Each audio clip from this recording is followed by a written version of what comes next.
오늘 말씀은 누가복음 11장 27절로부터 36절까지 말씀입니다.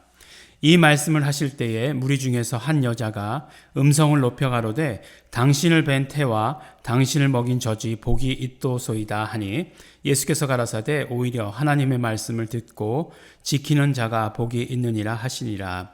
무리가 모였을 때에 예수께서 말씀하시되 이 세대는 악한 세대라. 표적을 구하되 요나의 표적밖에는 보일 표적이 없나니 요나가 니느웨 사람들에게 표적이 됨과 같이 인자도 이 세대에 그러하리라. 심판 때에 남방 여왕이 일어나 이 세대 사람을 정죄하리니 이는 그가 솔로몬의 지혜로운 말을 들으려고 땅 끝에서 왔음이오니와 솔로몬보다 더 큰 이가 여기 있으며 심판 때에 니느웨 사람들이 일어나 이 세대 사람들을 정죄하리니 이는 그들이 요나의 전도를 듣고 회개하였음이오니와 요나보다 더 큰 이가 여기 있느니라. 누구든지 등불을 켜서 움속이나 말 아래 두지 아니하고 등경 위에 두나니 이는 들어가는 자로 그 빛을 보게 하려 함이니라. 내 몸무의 등불은 눈이라. 내 눈이 성하면 온 몸이 밝을 것이요 만일 나쁘면 내 몸도 어두우리라. 그러므로 내 속에 있는 빛이 어둡지 아니한가 보라. 내 온몸이 밝아 조금도 어두운 데가 없으면 등불의 광선이 너를 비출 때와 같이 온전히 밝으리라 하시니라. 아멘. 네, 오늘 말씀을 보면 이제 이 말씀을 하실 때에 무리 중에 한 여자가 음성을 높여 가로되 당신을 뵌 태와 당신을 먹인 젖이 복이 있도다라고 이렇게 이야기합니다. 우리도 이런 얘기 참 많이 해요. 막 이렇게 보면은 아유 어머님이 얼마나 기뻐하실까요? 뭐 이런 얘기 많이 해요. 네, 이런 말 얘기 많이 하는데 예수님은 항상 거기다가 막 그냥 초를 치시는 듯한 말씀을 잘 하시죠. 예, 보소서, 그러니까 그 어머니와 형제들이 뭐 보러 왔습니다. 이렇게 얘기하니까 뭐라고 얘기하죠? 누가 내 어머니고 누가 내 형제냐? 뭐 이렇게 말씀하시잖아요. 같은 맥락의 말씀 같은데 마태복음에 보면 뭐라고 말씀하시죠? 누가 내 어머니고 누가 내 형제라고요? 하늘에 있는 내 아버지의 뜻을 행하는 자가 내 형제요, 내 어머니시다라고 이렇게 이야기를 합니다. 아주 일관되게 오늘 누가복음의 말씀 가운데서도 나오는 것을 보게 되는 것입니다. 근데 이제 어쨌든지 간에 이제 진짜 복된 자가 누구냐라고 이렇게 이야기하는 것이잖아요. 그러니까 뭐 어머니가 복된 자다, 형제가 복된 자다 이렇게 얘기하지 않으시고 예수님께서는 진짜 복된 자는 하나님의 말씀을 듣고 지키는 자가 진짜 복받은 자다라고 이렇게 말씀합니다. 동의하십니까? 네. 네. 어디든지 회의 같은 데 가보면 네. 동의가 있어야 되고 제청이 있어야 되더라고요. 네, 요새 뭐 이사회 같은데 그런 데 가보면 말씀이 있는데 여러분들 그 말씀에 동의하십니까? 예수님의 말씀에. 네, 근데 우리는 동의하거나 제청하거나 하는 것이 아니라 그 말씀을 따르는 자가 되면 되죠. 예수님도 말씀을 듣고 지키는 자가 되어야 된다 말씀하셨으니까 우리도 그 말씀을 듣고 지키는 자가 되어야 하는 것입니다. 근데 첫 번째는 말씀을 듣는 거죠. 그러니까 말씀을 듣기 위해서 부단히 애쓰고 노력해야 합니다. 그냥 자연히 그냥 들려지겠지라고 이렇게 이야기하면 안 됩니다. 뭐 아주 안 좋은 얘기긴 하지만 어떤 때 뭐 이렇게 요새는 그런 분들도 이제 거의 뭐 병 때문에 없는지 없지만 또 시내 나가 보지도 않지만 이렇게 리어커를 이렇게 끌고 가시는 분들이 계세요. 그러니까 뭐 서서 끌고 가는 것이 아니라 이제 완전히 엎드려서 이렇게 밀고 가시는 분들이 계십니다. 그러면 주로 거기서 나오는 음악이 뭐죠? 네. 복음성가예요. 복음성가 틀어놓고 이렇게 쭉 이렇게 끌고 가십니다. 누가 그러더라고요. 얼마나 하나님께서 이 땅 가운데 찬양이 울려 퍼지게 하기를 원하셨으면 저렇게까지 하셨는가 뭐라고 이렇게 얘기하는데 뭐 그 말씀에 전적으로 동의하지는 않지만 우리가 하나님의 말씀을 듣고자 해야 된다는 거예요. 뭐 그렇게라도 들려지는 것 말고요. 우리가 듣고자 노력을 해야 하는 것입니다. 그래서 매일 아침에 우리가 이렇게 말씀을 듣는 것 굉장히 중요하고 또 우리가 말씀을 펴서 읽어보는 것 굉장히 중요합니다. 제가 이렇게 말씀을 드리지만 그러면 내 눈이 보고 읽은 것하고는 굉장히 달라요. 마지막에 말씀도 나오지만 눈이 성하면 온몸이 밝을 것이다 이렇게 말씀하시고 계시거든요. 근데 뭐 물론 이야기하는 게 저는 노안이 와서 뭐 이런 그런 눈을 말씀하는 건 아니겠죠. 그다음에 두 번째 이야기가 이제 나오는데 이제 오늘은 세 가지 이야기가 나오는 건데 두 번째 이야기는 무엇이냐면 무리가 모였을 때에 예수께서 말씀하실 때 이 세대는 악한 세대라 표적을 구하되 요나의 표적밖에는 보일 표적이 없다라고 이렇게 말씀합니다. 우리 어제 말씀이죠. 어제 말씀에서 우리 기억하지 않습니까? 벙어리 된 귀신을 쫓아내 주시고 그다음에 벙어리를 치료하여 주셨어요. 그러죠? 그러니까 사람들이 금방 뭐라고 얘기합니까? 바알세불의 힘을 빌려서 저렇게 하나 보다라고 이렇게 얘기하잖아요. 아주 나쁜, 아주 못된 그런 이야기죠. 나쁜, 그거보다 더한 못된 그런 이야기죠. 결국 어떤 이야기라고요? 무당 비슷하게 예수님을 이야기한 거죠. 또 뭐라고 얘기합니까? 그 다음에 그 표적을 좀 보여달라. 이렇게 얘기하지 않습니까? 거의 우상 숭배자들과 같은 그런 식으로 이렇게 이야기하죠. 우리의 메시아 되신 예수 그리스도, 이 땅 가운데 오신 하나님, 예수 그리스도께서는 그것을 위해서 오신 곳이 아니죠. 예. 단순히 누구 한 사람 치료하고 단순히 누구 한 사람 살려내고 그러기 위해서 이 땅에 오신 것이 아니에요. 온 인류의 죄를, 그 죄의 값을 담당하시려고 이 땅 가운데 오셨습니다. 이 땅 가운데 그 죄를 담당할 수 있는 어떤 방법이 있다면 하나님의 아들이신 예수님께서 이 땅에 오실 이유가 전혀 없겠죠. 그래서 뭐라고 말씀하십니까? 너희들에게 보여줄 표적은 요나의 표적밖에 없다라고 이렇게 얘기합니다. 요나 그러면 우리가 딱 생각나는 게 뭐죠? 니느웨로 가라고 그랬는데 니느웨로 가지 않고 딴 데로 가죠. 딴 데로 가려고 했을 때 그 즉각적인 협조들, 금방 딴 데로 가는 배가 있었죠. 배고 가다가 풍랑을 만나서 이제 어쨌든 어째 해가지고 물 속에 빠졌는데, 그런데 어떻게 되죠?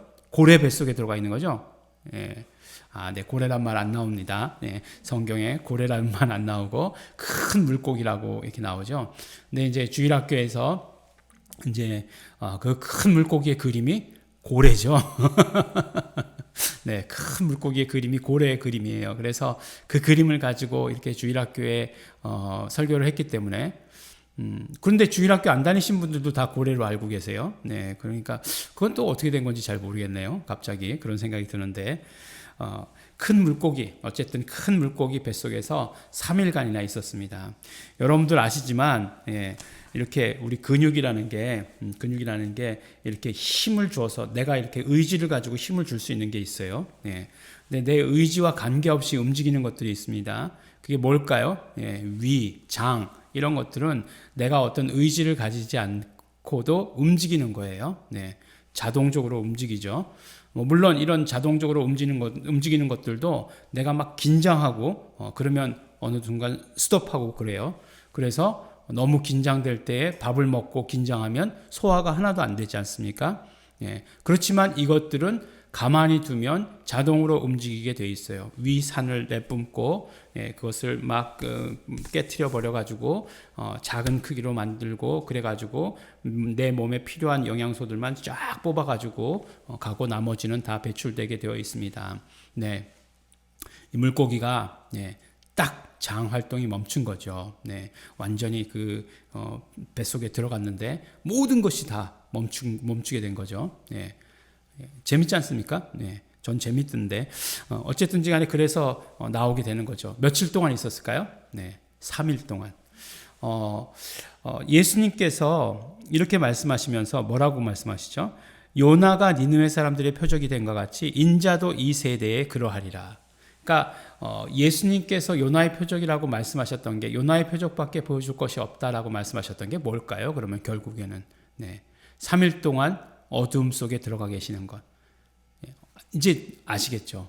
십자가에서 죽으시는 거죠. 십자가에 달려 죽으시는 것이죠. 그리고 3일 후에 부활하시는 것. 이것에 대해서 말씀하셨던 게 결국 무엇일까요? 예수님께서 오신 이유는 단순히 그런 어떤 표적들, 그것도 굉장히 중요한 일이겠지만 그것으로 인해서 그 하나님 나라의 권세가 이 땅 가운데 온 것은 하나님의 나라가 이 땅 가운데 온 것이다라고 말씀하셨지만, 그러나 예수님께서 더 중요하게 얘기하시고 더 크게 생각하시는 그 목적은 무엇이냐 하면 바로 예수 그리스도께서 죽으시고 부활하시는 그런 이야기예요. 근데 그것이 왜 그렇게 이루어졌느냐? 바로 우리의 죄의 값을 치러주시기 위함이죠. 이보다 더 큰 표적이 어디 있으며 이보다 더 큰 이적이 어디 있겠습니까? 이것을 나는 경험한 사람이죠. 예수 그리스도와 함께함으로 말미암아 경험한 사람이 되는 것입니다. 그러므로 예수님께서 요나의 표적이라고 말씀하신 것, 십자가, 죽음, 부활 말씀하신 것이고, 그것은 결국 우리의 모든 죄를 대속하심과 연결되어 있다는 사실을 우리는 반드시 기억해야 합니다.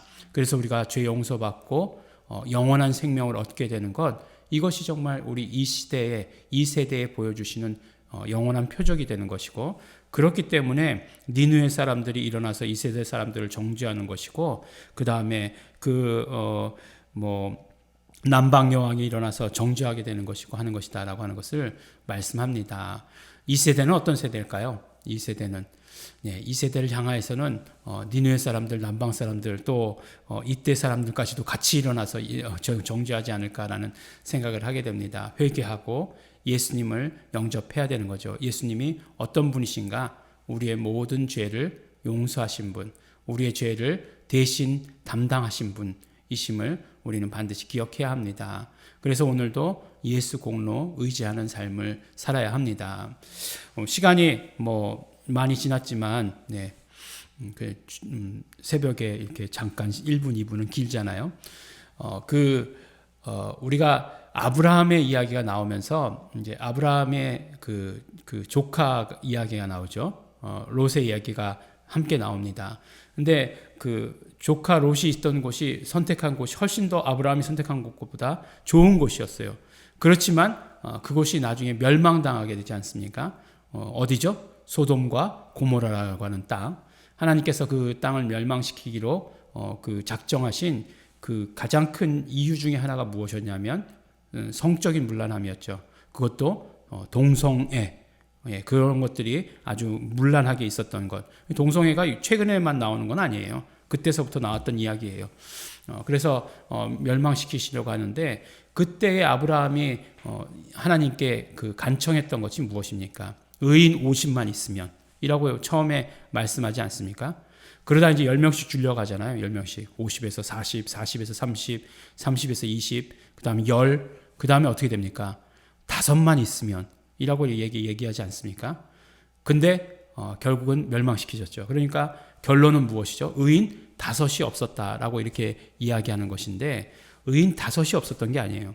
의인 단 하나도 없었던 거예요. 그래서 지금 한국 교회를 이야기할 때, 지금 한국 사회를 이야기할 때 하나님 의인 5만 있으면 이 땅이 멸망당하지 않을 것이다 라고 이렇게 얘기하는데, 그런 해석은 굉장히 인간적인 해석이라는 것이에요. 무슨 말씀이냐면 의인은 없어요. 의인은 없고 한 사람도 없습니다. 다만 의인은 누구시냐면 의로우신 분 한 분, 예수 그리스도밖에 없으신 거예요. 그 의로우신 분으로 인해서 우리는 구원을 얻게 된 것입니다. 그러므로 우리가 의인이 되려고 하는 것이 아니라 예수 그리스도의 의를 힘입는 거예요. 예수 그리스도의 이 의를 덧입는 거예요. 예수 그리스도의 그 공로를 힘입어서 덧입어서 사는 것이 우리의 삶이 되는 것입니다. 무엇인가 내가 의로워지려고 하고 내가 어떤 의를 드러내려고 하는 건 안 돼요. 내가 의를 드러내려고 하면 나는 죄책감이 없어집니다. 왜냐하면 나는 의로우니까. 나는 의로우니까 내가 하는 모든 일이 다 옳다라고 생각하게 돼요. 아닙니다. 예수 그리스도, 오직 의로우신 분은 예수 그리스도 한 분이세요. 예수 그리스도만 의로우십니다. 그렇기 때문에 예수 그리스도의 의의 공로를 힘입어서 사는 삶을 사는 것이 우리 크리스찬이에요. 그래서 정말 의인 5명을 찾는 게 아니라 예수 그리스도의 의를 힘입는 사람을 찾아야 되는 것이에요. 오직 하나님께서는 의로우신 분 한 분 예수 그리스도로 말미암아 이 땅을, 이 세상을 구원하셨다라고 하시는 그것입니다. 그 표적이 바로 예수 그리스도께서 보여주신 표적이에요. 우리 이 땅 가운데서도 그 표적이라고 하는 것이 무엇인지 구체적으로 알게 되기를 원합니다. 예수 그리스도의 공로만 의지하시는 삶이 되기를 원합니다. 우리 함께 기도하겠습니다.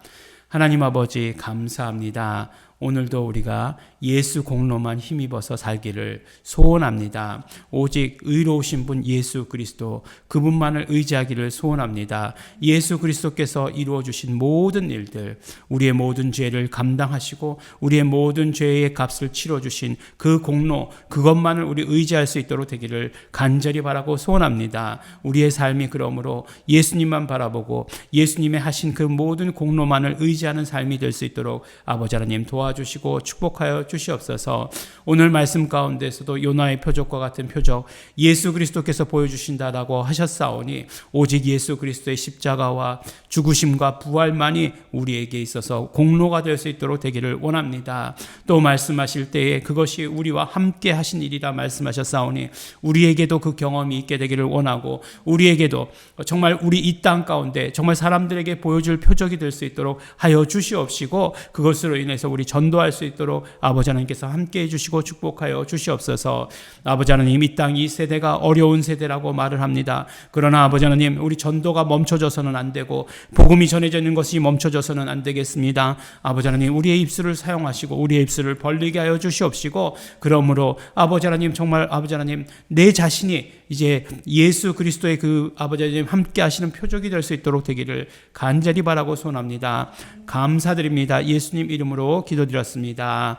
아멘. 우리 이 시간에 함께 기도하실 때 우리 통성으로 기도하시기 바라겠습니다. 우리 감사하면서 기도하실 때 오직 예수 그리스도 우리의 모든 일을 하나님의 모든 의를 이루어 주신 예수 그리스도 감사하고 감사합니다. 우리 감사하시면서 기도하시고 또한 아버지는 결단하시면서 기도하실 때에 오직 예수 그리스도의 의만 그 공로만 의지하는 삶을 살겠습니다. 오늘 하루도 예수 그리스도의 공로만 의지하는 삶을 살겠습니다. 그 모든 이루어 주신 그 표적 그 놀라우신 표적을 전 증거하겠습니다. 내가 그 표적의 증거가 되겠습니다. 우리 다 같이 감사하시면서 결단하시면서 회개하시면서 통성으로 함께 기도하시겠습니다.